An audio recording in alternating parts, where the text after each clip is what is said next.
الحمد لله رب العالمين، والصلاة والسلام على أشرف الأنبياء وسادة الأتقياء وسيد المرسلين سيدنا وحبيبنا محمد وعلى آله وأهل بيته وصحبه أجمعين. أما بعد، قال الله تبارك وتعالى: قل بفضل الله وبرحمته فبذلك فليفرحوا هو خير مما يجمعون. صدق الله العظيم.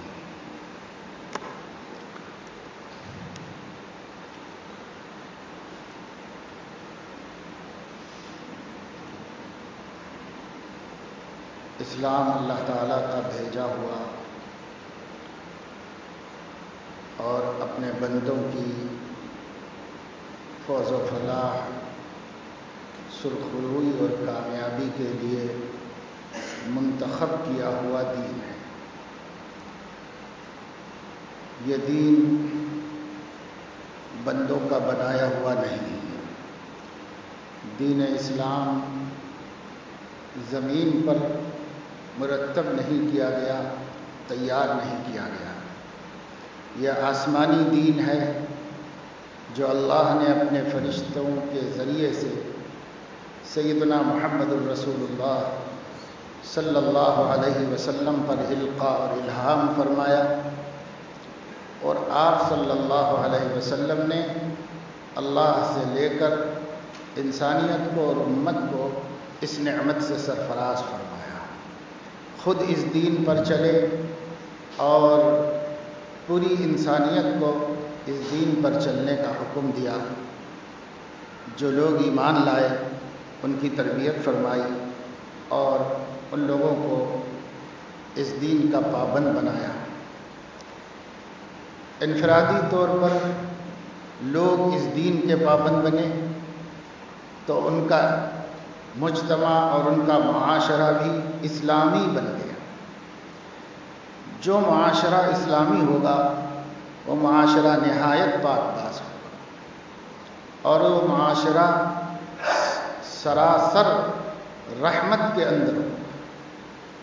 کیونکہ جو دین رحمت، نبی رحمت اور خدائے رحمان کے سائے میں ہوگا وہ سراسر رحمت میں ہوگا. ہمارا رب بھی رحمان ہے، ہمارے نبی بھی رحمت ہے، ہمارا دین بھی رحمت ہے. جو دین پہ چلے گا وہ رحمت ہی رحمت میں ہوگا، برکت ہی برکت میں ہوگا. یہ ممکن نہیں ہے کہ کوئی سماج اسلامی سماج ہو، کوئی گھرانہ اسلامی گھرانہ ہو اور وہ بے سکون ہو، بے عزت ہو، بے چین ہو. ایسا ہو نہیں سکتا، کیونکہ اسلام تو جب رحمت ہے تو وہی عزت ہے، وہی سکون ہے، وہی نور ہے. اس کے اندر ہے. اسلام کو ہم نے اس نظر سے نہیں دیکھا. ہم نے اسلام کو ایک دین ہونے کی حیثیت سے دیکھا کہ صاحب یہ ایک دین ہے، سب کا ایک دین ہوتا ہے، ہمارا ایک دین ہے. ہم یہ سمجھیں سب کا ایک دین ہے، ہمارا بھی ایک دین ہے. سب لوگ ایک طریقے سے جیتے ہیں، ہم بھی ایک طریقے سے جیتے ہیں. بس اس کا نتیجہ یہ ہوا کہ مسلمانوں نے چند تصورات کو دین سمجھ لیا، چند رسومات کو دین سمجھ لیا. جیسے دوسرے مذاہب کے لوگ ہیں، کچھ عقیدے رکھتے ہیں، کچھ عبادتیں رکھتے ہیں، بس وہی ان کی تہذیب، ان کا دین ہے. پر ہم جس دین کے ماننے والے ہیں یہ ایسا دین نہیں ہے کہ کچھ آپ عقیدے رکھ لیں بس دماغ میں ہے. عقیدہ تو کہتے ہی اس کو ہیں جس میں عمل نہیں. عقیدے کی تعریف علماء نے یہی کی کہ عقیدہ کسی بات کا یقین، کسی ایسی بات کا یقین جس پر عمل کرنا نہیں. عمل نہیں ہے اس میں، اس کو عقیدہ کہتے ہیں. کسی عقیدے پر عمل نہیں. عقیدے کے مطابق عمل ہو سکتا ہے لیکن خود اس عقیدے پہ کیسے عمل کرے؟ تو عقیدہ عمل کا نام نہیں ہے، عقیدہ تصدیق قلب کا نام. دل میں کسی چیز کی صداقت کا یقین ہو جائے، دل میں کسی بات کے سچے ہونے کا یقین ہو جائے۔ جب دل میں یقین ہو جائے گا وہ عقیدہ بن گیا، اور وہ عقیدہ اللہ کے ہاں معتبر بھی ہو گیا، مقبول بھی ہو گیا۔ لیکن اس دنیا میں مسلمان مانے جانے کے واسطے اس کو زبان سے اقرار بھی کرنا پڑتا ہے، کہ ہم زبان سے بھی کہیں کہ ہمارا دل یہی مانتا ہے اور ہمارے دل میں یہی بات ہے، اس کو ہم زبان سے بھی کہیں۔ وہ اس دنیا میں ہمارے اسلام کے ثبوت کے واسطے، ورنہ حقیقت میں ایمان اور یقین تصدیق قلب کا نام ہے کہ ہمارے دل میں کسی چیز کی سچائی کا یقین ہو جائے، ہمارا دل مان لے، اس وجہ سے اس کا اعتبار کیا جائے گا اللہ تعالیٰ کے ہاں۔ لیکن اگر ہم دل کے ماننے کے باوجود انکار کر دیں تو انکار ہی کا اعتبار کیا جائے گا۔ لیکن دل ماننے کا نام عقیدہ ہے، ہم اللہ کو ایک مانتے ہیں، یہ ہمارا عقیدہ ہے۔ نبی کریم صلی اللہ علیہ وسلم کو رسول مانتے ہیں، یہ ہمارا عقیدہ ہے۔ مرنے کے بعد اٹھائے جائیں گے، قیامت آئے گی، اللہ کے سامنے کھڑے ہونا ہے، زندگی بھر کا حساب دینا ہے، میزان کھڑی کی جائے گی، اچھے برے اعمال تولے جائیں گے، جہنم پر ایک اور فلائی رکھا جائے گا، اس پر سے گزر کے جانا ہے، اور وہی گزر سکے گا جس کے اچھے اعمال ہوں گے، وہ نہیں گزر سکے گا جس کے اچھے اعمال نہیں ہوں گے، وہ کٹ کے گرے گا اور جہنمی بنے گا۔ جس کا ایمان ہے، جس کا عمل ہے، جس کی اچھی زندگی ہے، وہ آگے نکل جائے گا اور جنت میں پہنچ جائے گا وغیرہ۔ یہ سب چیزیں ہم مانے ہوئے ہیں، ان کو کہتے ہیں عقائد، یہ ہمارا عقیدہ ہے۔ اس عقیدے پہ عمل کیا کریں گے؟ یہ عقیدہ ہے، بس ہمارا یقین ہے۔ تو ایک ہوتا ہے عقیدہ اور ایک ہوتا ہے عمل۔ عمل میں عبادت ہے، عمل میں معاملات ہیں، عمل میں معاشرت ہے، پوری زندگی۔ دوسرے مذاہب پر جب ہم غور کرتے ہیں، چند عقیدے اور چند عبادتوں کا نام مذہب ہے۔ اب زندگی چاہے کیسے گزار لے، اس سے کوئی مطلب نہیں۔ وہ عقیدے ہونے چاہیے اور وہ چند رسمیں ہو جانی چاہیے، کبھی کوئی تہوار ہے، کبھی کوئی پوجا پاٹ ہے، وہ ہو جانی چاہیے بس۔ لیکن اسلام ایسا نہیں ہے۔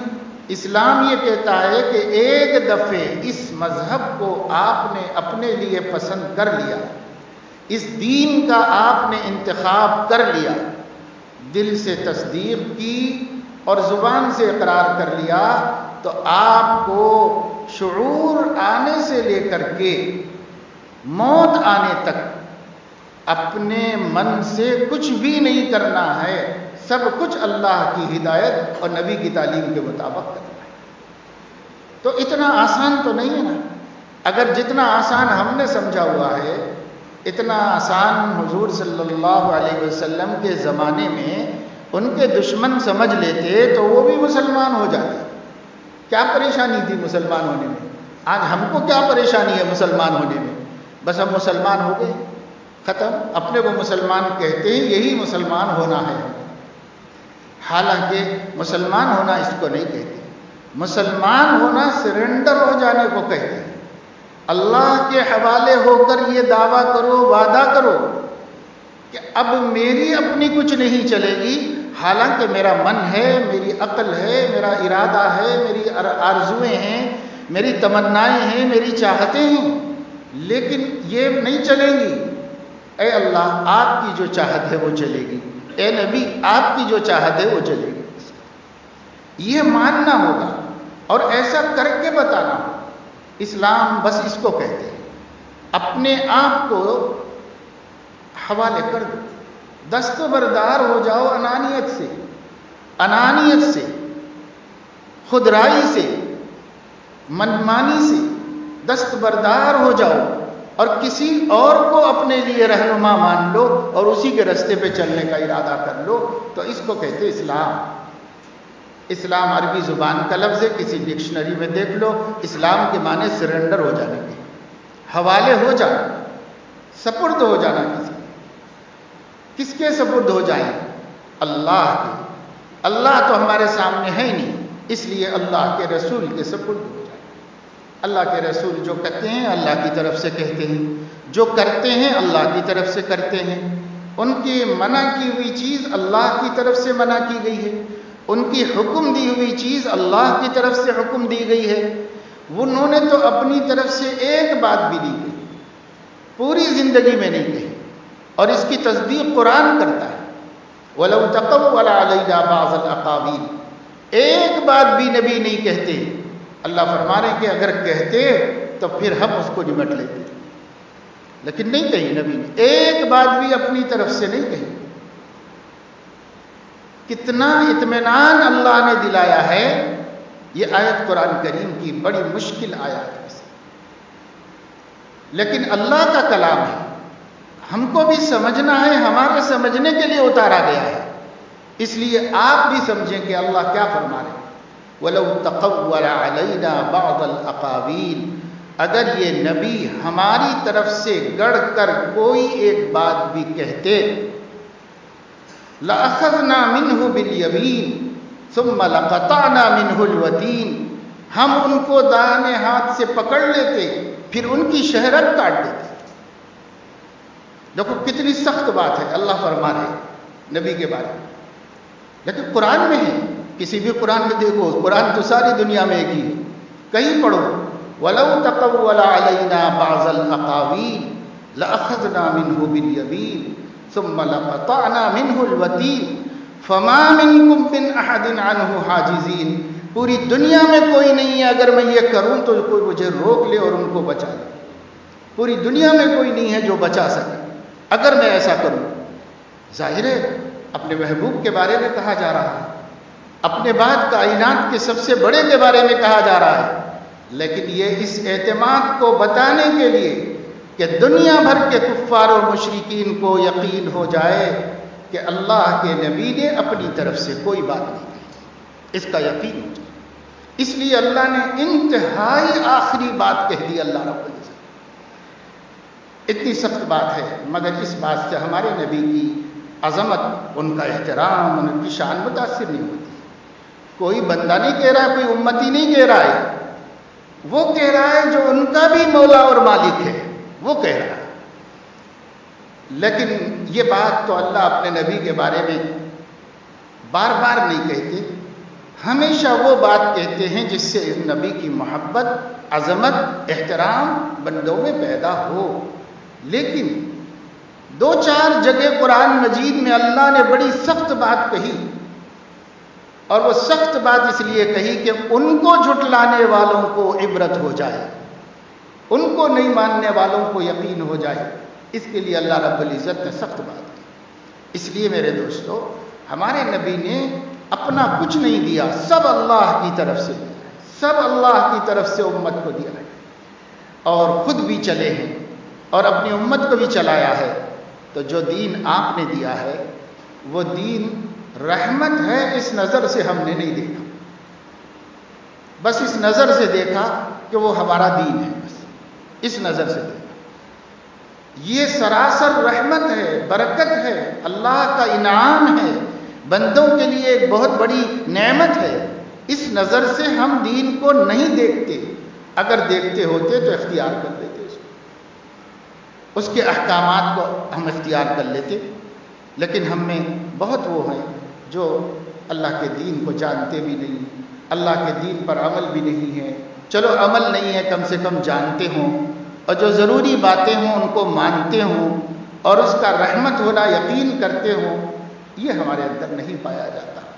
اس لیے اس آیت میں اللہ تعالیٰ نے فرمایا، اے نبی آپ فرما دیجئے اللہ کا فضل اور اس کی رحمت، اللہ کا فضل اور اس کی رحمت، یہ دو چیزیں ایسی ہیں کہ خوش ہونے والوں کو اس پہ خوش ہونا چاہیے۔ فَبِذَلِكَ فَلْيَفْرَحُوا هُوَ خَيْرٌ مِّمَّا يَجْمَعُونَ، دنیا جتنے خزانے جمع کر رہی ہے، سب سے بہتر خزانہ، سب سے بڑی دولت، سب سے بڑی نعمت فضل، اللہ کا فضل اور اللہ کی رحمت ہے۔ ظاہر ہے کہ فضل کیا ہے، رحمت کیا ہے، یہ سوال پیدا ہوتا ہے۔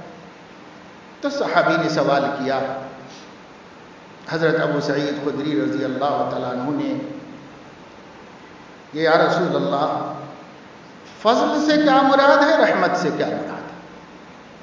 آپ کہہ رہے ہیں اللہ کا فضل اور اس کی رحمت دنیا کی دولتوں میں سب سے بڑی دولت ہے، تو فضل کیا سے مراد کیا ہے، رحمت سے مراد کیا ہے؟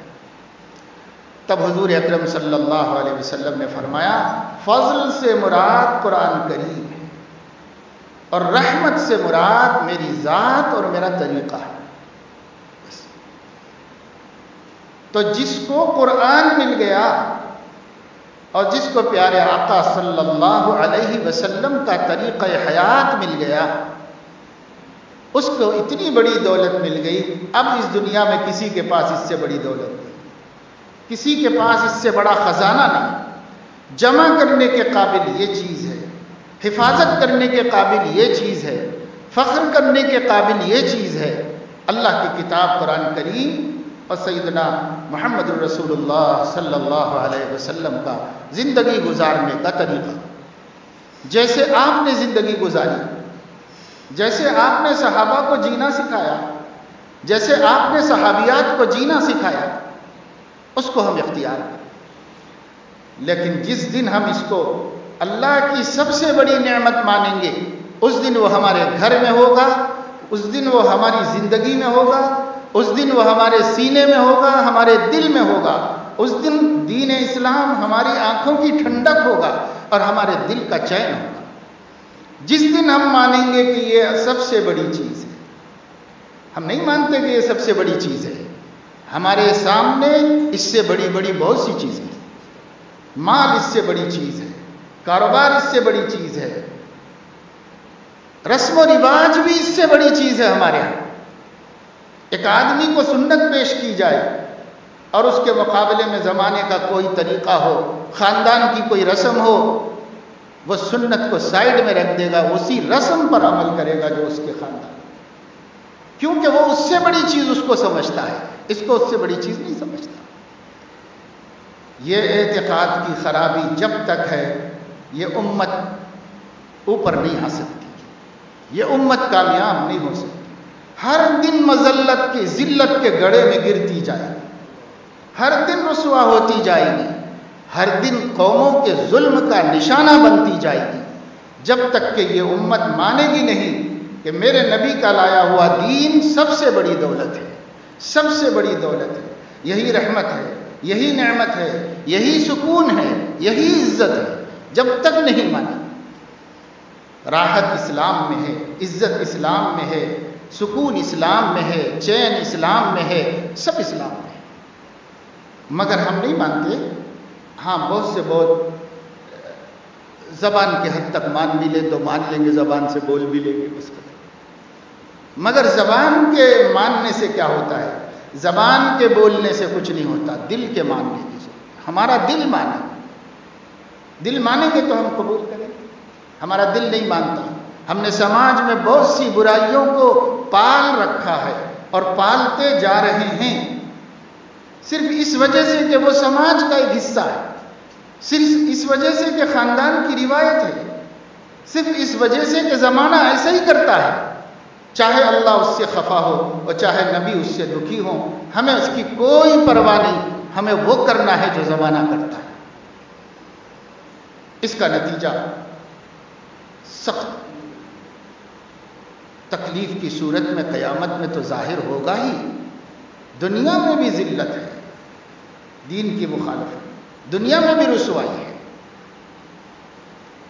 میں نے کل دیکھا اخبار میں، بہت دکھ ہوا کہ ایک مسلمان ہمارے شہر کے ایک علاقے سے اریسٹ کر کے جیل بھیج دیا گیا، اس لیے بھیج دیا گیا کہ اس کی بیوی کا انتقال ہو گیا تھا اور اس کے گھر میں بچیاں تھیں اور وہ اپنی بیٹیوں ہی سے بدکاری کر رہا تھا۔ کل کے اخبار کی خبر بتا رہا ہوں۔ یہ کس سماج میں ہو رہا ہے؟ اس سماج میں جس کی نسبت سیدنا محمد الرسول اللہ صلی اللہ علیہ وسلم جیسے عفیف و پاک دامن نبی کے ساتھ ہے۔ ان کے چچا حضرت عباس کہتے ہیں کنواری لڑکیوں سے زیادہ شرمیلے میرے آقا تھے. 2 سال عمر میں بڑے ہیں حضرت عباس حضور علیہ السلام سے، لیکن ایک امتی ہونے کی حیثیت سے اپنا آقا تسلیم کرتے ہیں. کنواری لڑکیوں سے زیادہ شرمیلا جو نبی ہے، اس نبی کی امت کی شرم و حیا خاک میں مل گئی. کیوں ملی؟ وہی ایک بات کہ زمانے نے دوسرے نکاح کو مصیبت بنا کے رکھا ہوا ہے. دوسرا نکاح کرتے ہی سالے تعلقات ختم کر لیں گے اور رشتہ دار ظلم و زیادتی شروع کر دیں گے. دوسرا نکاح کرتے ہی آفت آئے گی، مصیبت آئے گی. ان دنیاوی مصیبتوں سے بچنے کے لیے آخرت کی اتنی بڑی ذلت کو، اتنی بڑی رسوائی کو، اور خود اس دنیا کی رسوائی کو جس نے خبر پڑی ہوگی تھو تھو کرنے کے علاوہ اور کیا کیا ہوگا. یہ دنیا کی ذلت اور آخرت کی ذلت، یہ سب اس لیے برداشت کی. اگر نبی کا حکم مانتے تو یہ نوبت نہ آتی. نبی پاک صلی اللہ علیہ وسلم نے فرمایا مفلس ہے وہ جس نے نکاح نہیں کیا. صحابہ نے پوچھا وَإِن كَانَ لَهُ دِينَارًا وَدِرْهَمًا، اس کے پاس روپیہ پیسہ بہت ہے. فرمایا پھر بھی مفلس ہے. اب پھر فرمایا مفلسہ ہے وہ عورت جس نے نکاح نہیں کیا. پوچھا اس کے پاس دولت بہت ہے؟ تو کہا دولت رکھ کے بھی محتاج ہے اور غریب ہے. کیوں؟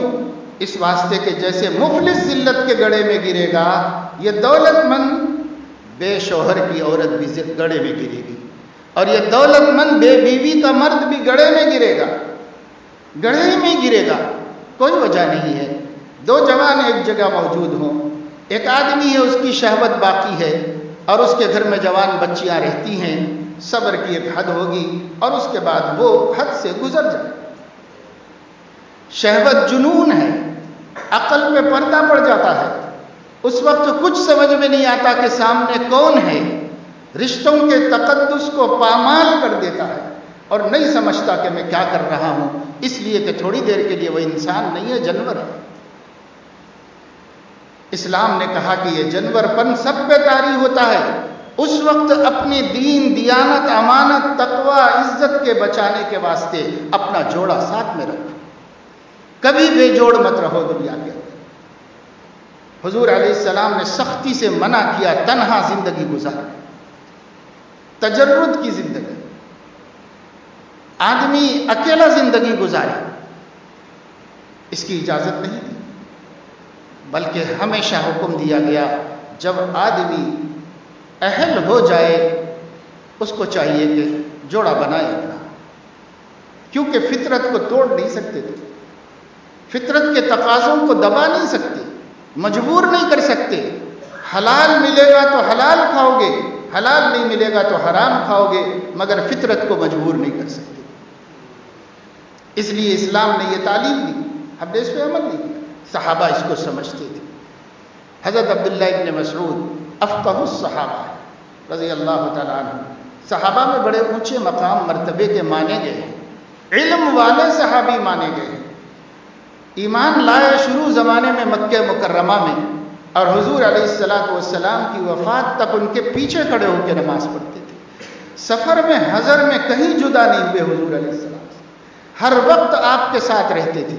اور حضور صلی اللہ علیہ وسلم کے صحابہ ان کو، بخاری میں روایت ہے کہ ان کو حضرت عبداللہ ابن مسعود کو صاحب المدھرہ کے نام سے یاد کرتے تھے.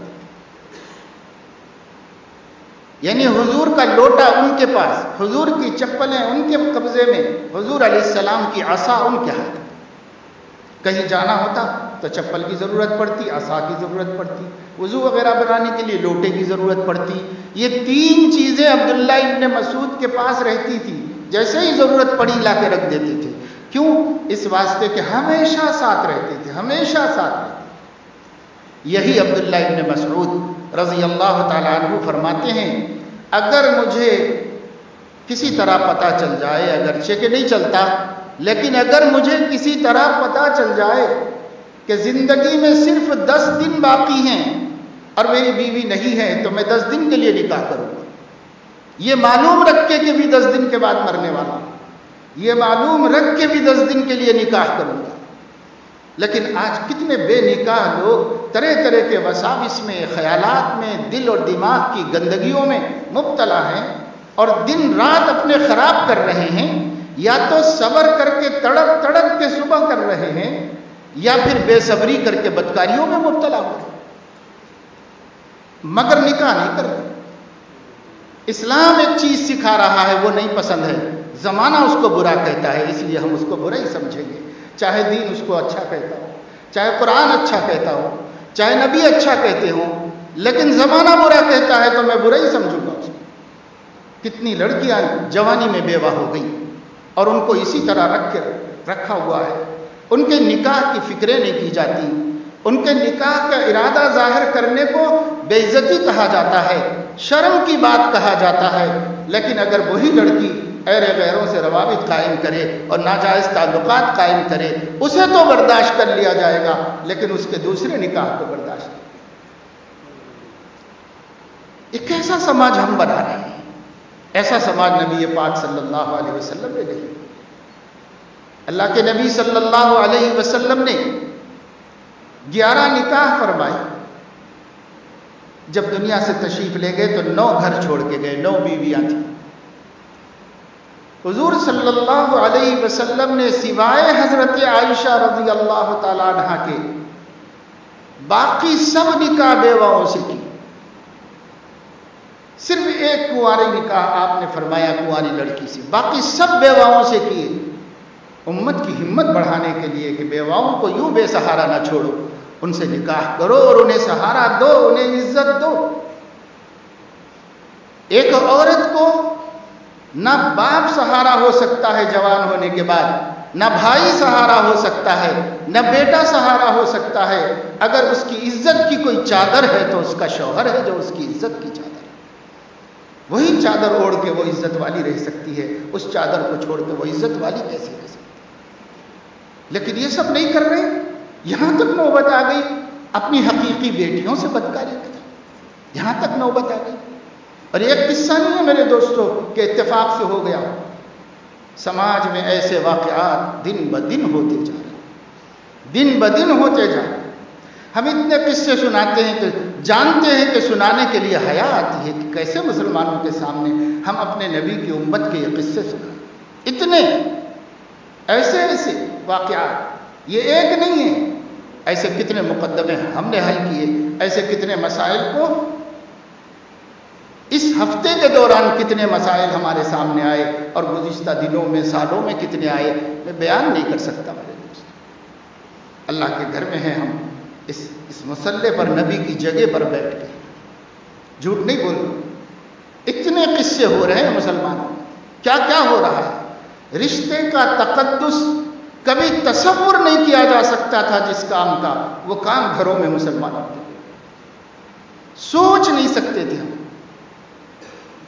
اور اگر ہم بیان کریں تو آپ سمجھیں گے کہ ہمارا دماغ خراب ہو گیا، لیکن یہ ہوئے واقعات کی دنیا میں جو پیش آیا، اس کو حل کرنے میں اور اس کے بارے میں احکام دینے میں، فیصلے کرنے میں جو چیزیں سامنے آ رہی ہیں، تو کیسے جھٹلائیں گے اور کیسے اس کو غلط کہیں گے؟ یہ سب سماج میں ہو رہا ہے۔ کیوں ہو رہا ہے بھائی؟ ہم نے اپنے نبی کو، اپنے نبی کی تعلیم کو تعلیم نہیں سمجھا۔ اپنے نبی قل بفضل اللہ وبرحمتہ فبذلک فلیفرحوا، اللہ نے یہ نہیں کہا کہ قرآن اور سنت، قرآن اور حدیث، اللہ نے یہ نہیں کہا، کتنا پیارا عنوان اختیار کیا ہمارے خاطر، اللہ نے فرمایا میرا فضل اور میری رحمت۔ بفضل اللہ وبرحمتہ، یہ دین کیا ہے؟ اللہ کا فضل اور اللہ کی رحمت۔ یہ حجاب کے احکام کیا ہے؟ پردہ کرو، پردہ کرو، پردہ کرو۔ ہمارے سماج میں پردے کو کوئی اہمیت نہیں دی جاتی۔ اگر پردے کی بات کوئی بندہ کر بھی لے خدا کے خوف سے، تو وہ اپنے گھر میں اکیلا ہو جاتا ہے، اجنبی، جیسے کوئی دشمن ہو گیا۔ ایسا اس کے ساتھ سلوک، اگر وہ یہ کہے کہ بھائی دیکھو پردہ کرنا اللہ کا حکم ہے، میں بھی کرتا ہوں، آپ لوگ بھی کیجئے تاکہ ہمارے گھر میں پردہ زندہ ہو جائے، ذرا گھر میں بول کے تو دیکھیے۔ اس کے بعد باپ خفا، ماں خفا، بہن خفا، بھائی خفا، چچا، ہر رشتہ دار ناراض ہے اس سے جو اللہ کے دین کی بات کہتا ہے. اتقتلون رجلا ان یقول ربی اللہ. کیا تم ایک آدمی کو اس لیے قتل کرتے ہو وہ یہ کہتا ہے کہ میرا رب اللہ ہے؟ آج گھروں میں دین کے مسائل کو اٹھانا ہاتھ میں انگارہ لینا. آج گھروں میں دین کے پیغام کی بات کرنا گھر والوں کو دشمن بنا لینا. کیسا سماج ہم نے بنایا ہے؟ یہ ہم اپنے نبی کی نسبت کرتے ہوئے ڈوب مرنا چاہتے ہیں. کس کی امت ہیں اور کس کے اوپر ایمان لائے ہیں؟ ان کے دین سن کر صحابہ کرام کے دلوں میں خوشیاں لہراتی ہیں. ان کا ایک ایک حکم سن کر صحابہ کرام کی زندگیوں کے اندر باغ و بہار آ جاتا ہے. ایک صحابی مسجد میں بیٹھے ہوئے ہیں اور حضور علیہ الصلوۃ والسلام نے بیت المال کی نصرت کی بات کہی. دین کے کسی کام کے لیے تعاون کی بات کہ بھائی مدد کرو دین کے اس کام کے لیے یا اس لشکر کے لیے یا اس کے لیے حضور علیہ السلام نے بات کی. اس زمانے تک بیت المال نہیں تھا اور بیت المال کے پاس مستقل خزانہ نہیں تھا. اسی وقت حضور علیہ السلام اپیل کرتے تھے اور اسی وقت جمع ہوتا اور اسی وقت انتظام کیا.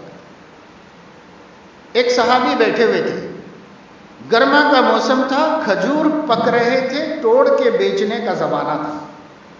مدینے کے لوگ انہی دنوں میں مالدار ہوتے تھے کیونکہ ابھی کھجور توڑیں گے بیچیں گے, سال بھر کا خرچہ ابھی نکلتا تھا.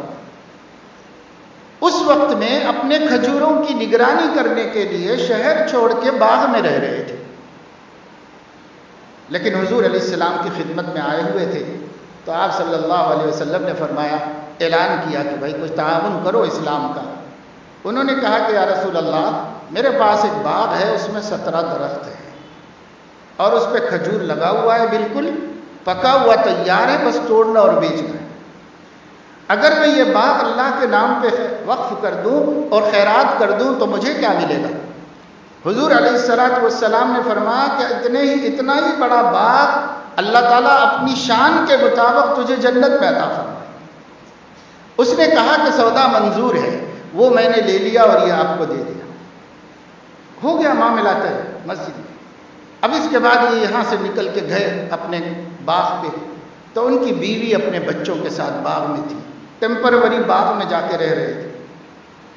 تو یہ اس باغ میں داخل نہیں ہوتے ہیں, باغ کے باہر کھڑے ہو کر اپنی بیوی کو آواز دے رہے ہیں کہ وہ فلانی بچوں کو لے کے سامان لے کے باہر آ جاؤ.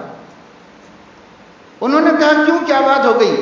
کہنے لگے وہ اب اپنا نہیں رہا, وہ اللہ پاک کو دے دیا ہے میں نے, اور میں نے اللہ پاک سے جنت میں خرید لیا ہے باغ, اور یہ اللہ کا ہو گیا, اب میرا نہیں رہا, اس لیے تم بھی جلدی نکل کے آ جاؤ.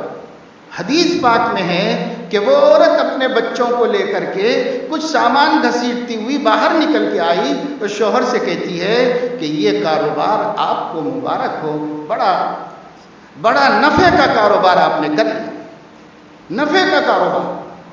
یہ ایمان بیوی کا بنا ہوا ہے اور یہ ایمان شوہر کا بنا ہوا ہے. یہ حضور علیہ الصلوۃ والسلام نے, ہم کہتے ہیں ہم مسلمان ہیں, ذرا دیکھیے ہمارا اسلام اور ان کا اسلام. ہم کہتے ہیں ہم بھی مومن ہیں, لیکن دیکھو ہمارا ایمان اور ان کا ایمان کیسا. بے شک وہ نبی کی صحبت میں تھے, یقیناً فرق ہوگا, لیکن ایسا بھی کیا گیا گزرا کہ ان کے دین کے ضروری احکام پہ عمل کرنے کو تک تیار نہیں. اتنا بھی کیا گیا گزرا ہمارا دین ہے, ہمارا ایمان. یہ نقصان سب کے لیے ہے, یہ نقصان صرف آج کا نہیں. میں کسی کی تنقیص نہیں کرتا, بھائی ہم مسلمان ہیں, مسلمانوں کی تنقیص مسلمان کیسے کرے؟ مسلمانوں کا تو احترام کرنا ہے بے شک, لیکن کچھ واقعات کا حوالہ جبکہ وہ خود ہی باہر آ گئے ہوں, ہم اس لیے دے رہے ہیں کہ ذرا اگلا گرا پچھلا ہوشیار, کچھ ہم بھی عبرت حاصل کریں. ہم ان قصوں کو پڑھ کے نظر انداز کر دیتے ہیں, ہم حادثات کو سنتے سنتے پتھر کلیجہ ہو گئے, ہمارے دل پہ کوئی اثر نہیں ہو رہا ہے, ہم عبرت نہیں لے رہے ہیں, ہم بدل نہیں رہے ہیں. پہلے زمانے میں ایک ایک واقعہ, ایک ایک حادثہ, ایک ایک آیت زندگیوں میں انقلاب لانے کے لیے کافی تھی. زندگی کیسے بدل گئی؟ فلاں چیز سے بدل گئی. آج بھی ہم کہتے ہیں صاحب آپ سارا خاندان, مال دولت, زمین سب چھوڑ کے اسلام میں کیسے آ گئے؟ وہ کہتا ہے صاحب یہ ایک قصہ ہوا تھا، بس اس نے میرے دل پہ اتنا اثر کیا کہ میں نے طے کر لیا کہ یہ دین سچا دین ہے، اس کو اختیار کر لو۔ یہیں سے اس نے اپنے آپ کو بدل لیا۔ آخر بھائی ہماری زندگی میں بھی کوئی پوائنٹ آئے گا، ہماری زندگی میں بھی کوئی گھڑی آئے گی کہ اس دن ہم اسلام کی طرف پلٹ جائیں، اس دن ہم یہ طے کر لیں کہ ہمیں اللہ کے فضل اور اس کی رحمت سے بڑی کوئی دولت نہیں چاہیے، اللہ کا فضل چاہیے، اس کی رحمت چاہیے۔ صحیح بخاری میں حدیث ہے، حج ہو رہا تھا سن 10 ہجری میں، نبی کریم صلی اللہ تعالی علیہ وسلم حج میں تھے۔ پہلی دفعہ آپ کی قیادت میں پہلا اسلامی حج ہو رہا تھا، اس سے پہلے ایک ہو گیا تھا لیکن حضرت ابو بکر کی قیادت میں، اور یہ حضور علیہ السلام خود کرا رہے تھے۔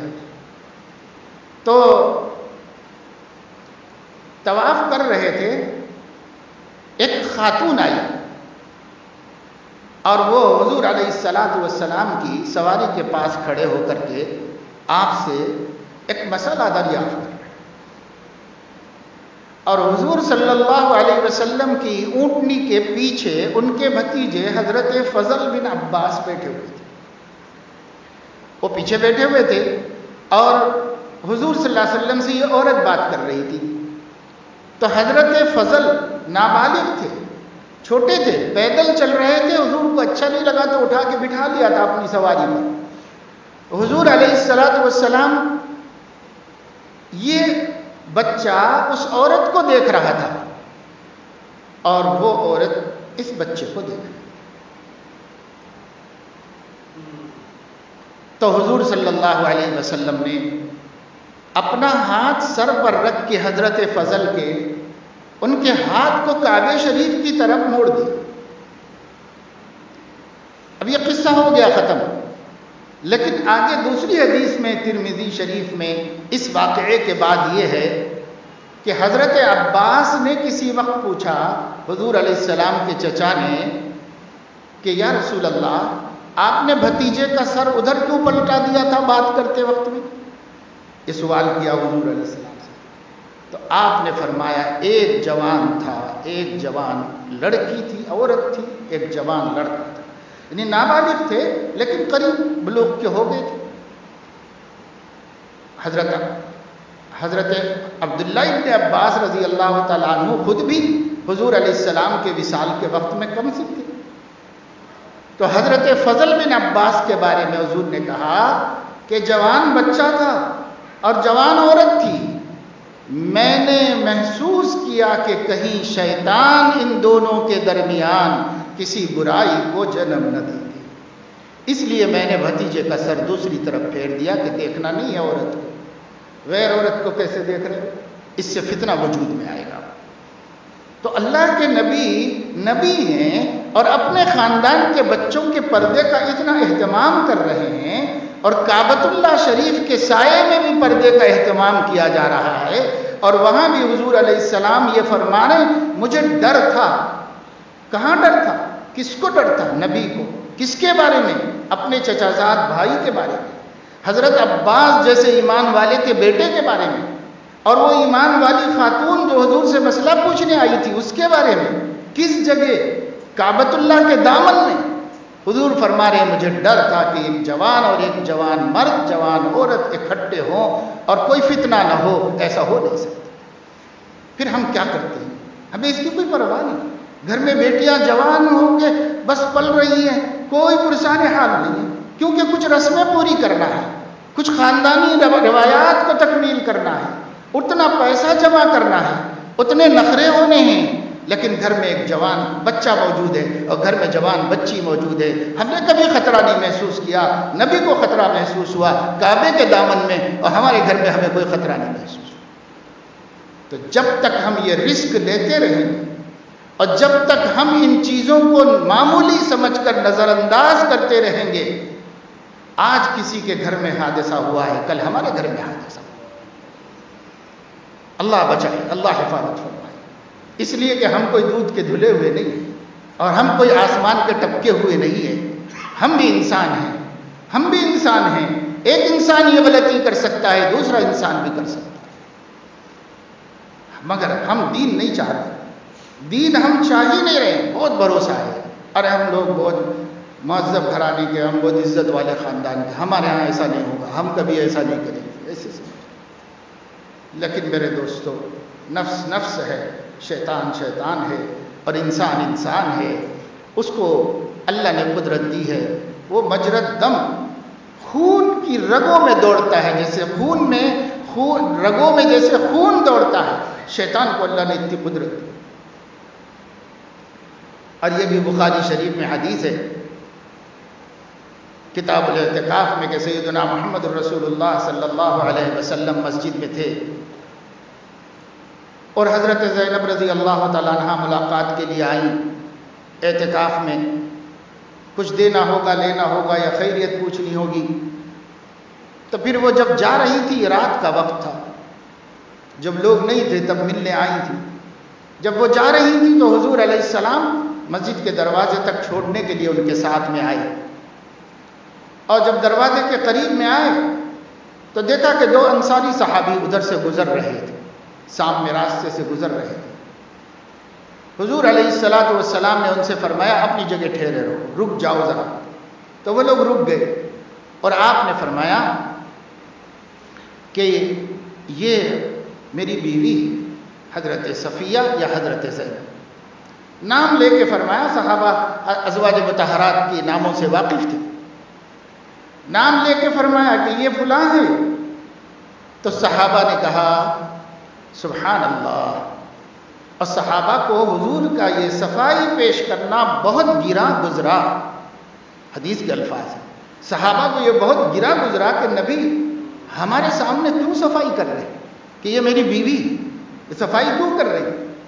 لیکن حضور صلی اللہ علیہ وسلم سے جب انہوں نے تعجب پر سبحان اللہ کہا جاتا ہے، صحابہ نے کہا سبحان اللہ یا رسول اللہ، حضور علیہ السلام نے فرمایا شیطان انسان کے اندر اس طریقے سے تصرف کرتا ہے جیسے خون رگوں میں دوڑتا ہے، مجھے ڈر لگا کہ کہیں تمہارے دل میں کوئی بدگمانی نہ پیدا ہو جائے، تمہارے دل میں کوئی بدگمانی نہ پیدا ہو جائے، اس لیے میں بتا رہا ہوں کہ یہ عورت رات کے وقت میں کوئی آئی ہے، یہ میری بیوی ہے، بتا دیا حضور، یہ نبی سے بھی کہیں بدگمانی نہ پیدا ہو جائے، حالانکہ ہو نہیں سکتی تھی۔ صحابہ تعجب کر رہے ہیں، ہم کو بتانے کی کیا ضرورت ہے، ہم سوچ بھی نہیں سکتے آپ کے بارے میں، لیکن حضور نے فرمایا بھائی شیطان تو لگا ہوا ہے، اگر دل میں وسوسہ بھی ڈال دے، بدگمانی پیدا کر دے، تمہاری عاقبت برباد ہوگی، ایمان خراب ہوگا، اس لیے میں نے صفائی کر دی تاکہ ایسی کوئی بات نہ پیش آئے۔ ذرا آپ دیکھ رہے ہیں ہمارے نبی کی احتیاط، اتنے بڑے مقام سے ایسی احتیاط، اور ہم لوگوں کو کوئی پرواہ نہیں ہے، کچھ بھی ہمارے پاس نہیں، احساس ہمارا ختم ہو گیا، احساس ہمارا ختم ہو گیا۔ اس لیے میرے دوستو بزرگوں، دین کو رحمت سمجھیے، دین کو نعمت سمجھیے، دین کو سینے سے لگائیے۔ ہمارے نبی کے احکام، حجاب کے احکام ہوں یا حلال و حرام کے احکام ہوں یا پردے کے سلسلے میں ہوں یا جس سلسلے میں بھی ہمارے نبی نے ہمیں دین دیا ہے، اس دین کو خوشی سے لیجئے، اپنے سینے سے لگائیے۔ فیشن کرنے والے نہیں رہیں گے، ہم نہیں رہیں گے، زمانہ نہیں رہے گا، ہم نہیں رہے گا، یہ دنیا یوں ہی رہے گی، اور ہزاروں بلبلیں اپنی اپنی بولیاں بول کے سب اڑ جائیں گی، کوئی یہاں نہیں رہے گا۔ عزت وہاں کی عزت ہے، کامیابی وہاں کی کامیابی ہے، اور سب کچھ وہاں کے واسطے ہے۔ اس لیے اس دنیا میں جینا اس لیے ہے آخرت بن جائے، اللہ خوش ہو جائے، نبی راضی ہو جائیں، اور مرنے کے بعد کی زندگی ذلت سے، رسوائی سے، عذاب سے محفوظ ہو جائے۔ اس کے لیے تھوڑی قربانی دینا پڑتا ہے، حالات کا مقابلہ کرنا پڑتا ہے، ہمت کے ساتھ رہنا پڑتا ہے۔